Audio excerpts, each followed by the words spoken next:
আমরা জানি পশ্চিম এশিয়া উত্তপ্ত যুদ্ধের আবহে এবং সেই আবহে কিন্তু জ্বালানি সংকট। আর এবার প্রাকৃতিক গ্যাস সরবরাহে নির্দেশিকা জারি করেছে সরকার। অগ্রাধিকারের ভিত্তিতে কে কত গ্যাস পাবে তা কিন্তু নির্ধারিত করে দিয়েছে সরকার। বিস্তারিত জানবো, কথা বলে নেব আমাদের প্রতিনিধি বিজেন্দ্র সিংহের সঙ্গে।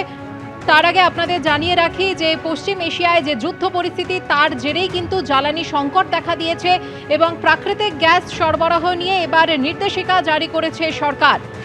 অগ্রাধিকারের ভিত্তিতে কারা কত গ্যাস পাবে তা নির্ধারিত করে দেওয়া হয়েছে সরকারের তরফে। বাড়িতে গ্যাসের পাইপলাইন থাকলে 100% সরবরাহ করা হবে। যানবাহনের জন্য, রান্নার গ্যাস তৈরির জন্য মিলবে 100%। পশ্চিম এশিয়ায় যেভাবে যুদ্ধ পরিস্থিতি তারই জেরে কিন্তু জ্বালানি সংকট দেখা দিয়েছে।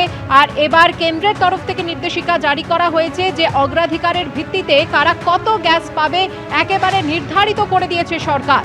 যেমনটা জানা যাচ্ছে, বাড়িতে গ্যাসের পাইপলাইন যদি থাকে তাহলে 100% সরবরাহ করা হবে। আর যানবাহনের জন্য, রান্নার গ্যাস তৈরির জন্যও মিলবে 100%। আর এরই মধ্যে ইরানের সঙ্গে যুদ্ধ নিয়ে বড় ঘোষণা কিন্তু আমেরিকার। প্রেসিডেন্ট ডোনাল্ড ট্রাম্প তিনি বলছেন খুব তাড়াতাড়ি ইরানের সঙ্গে যুদ্ধ শেষ হবে। ঘোষণা করছেন আমেরিকার প্রেসিডেন্ট ডোনাল্ড ট্রাম্প। ইরানের 51টি জাহাজ ধ্বংস করেছে আমেরিকা। শেষ করে দেওয়া হয়েছে ইরানের নৌবাহিনী এবং এয়ারফোর্সকে। হুঙ্কার আমেরিকার প্রেসিডেন্টের। আর এখানেই তিনি ঘোষণা করছেন খুব তাড়াতাড়ি ইরানের সঙ্গে যুদ্ধ শেষ হতে চলেছে। ইরান এবং ইসরায়েলের মধ্যে যুদ্ধ, আমেরিকার যুদ্ধ, তার 11 দিন লাগাতার হামলা চলছে এবং এখানে আমেরিকার প্রেসিডেন্ট ডোনাল্ড ট্রাম্প তিনি ঘোষণা করছেন খুব তাড়াতাড়ি ইরানের সঙ্গে যুদ্ধ শেষ হবে। 51টি জাহাজ ইরানের আমেরিকা ধ্বংস করেছে। ইরানের নৌবাহিনী, এয়ারফোর্সকে শেষ করে দেওয়া হয়েছে। হুঙ্কার আমেরিকার প্রেসিডেন্টের।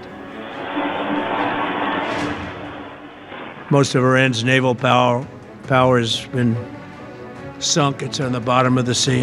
It's almost 50 ships. I was just notified it's 51 ships. I didn't know they had that many. We continue to target Iran's drone and missile capabilities. Their drones are way down. Their drone manufacturing's been hit starting today. We know all of the places they manufacture the drones, and they're being hit one after another.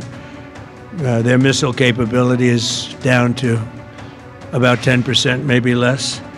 We've struck over 5,000 targets to date, some of them very major targets, and we've left some of the most important targets for later in case we need to do it. If we hit them, it's going to take many years for them to be rebuilt, but it's all resulting in a 90% decline in various things, but in particular Iranian missile launchers, and 83% drop in drone launchers. Iran ও Israel আমেরিকার যুদ্ধের 11তম দিন, কিন্তু এই 11তম দিনেও কিন্তু লাগাতার হামলা চলছে। ইরানের রাজধানী তেহরানে ফের হামলা চালিয়েছে ইসরায়েল আমেরিকা।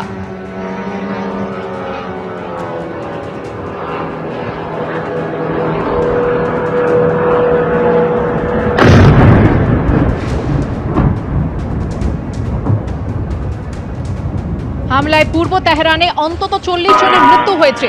হামলা চালানো হয়েছে বসতি এলাকায়।